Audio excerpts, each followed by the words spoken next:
त्याच्यामध्ये चिटिंग असू नये हा मुद्दा आहे आपला ना.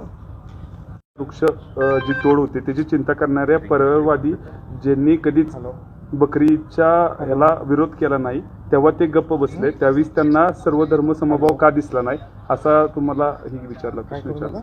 मला नाही, त्यांनी सोशल मीडियावर विचारलं, मला असल्या गोष्टींना उत्तर द्यायचं नाही आहे, माझं काही त्याचा संबंध नाही आहे. सर, तुम्ही तपोवनसाठी जे काही तुम्ही भूमिका घेतली त्याच्यामध्ये किती झाडांच्या बद्दलची म्हणजे कुठली कुठली झाडं आहेत आणि ज्याच्यावर कुऱ्हाड पडू शकते असं तुम्हाला दिसतंय आणि त्याच्यामुळे तुम्ही हा विरोध करताय? काय देशी विदेशी हा मुद्दा जास्त काढता कामा नये, मॉनोटनी हा मुद्दा असतो.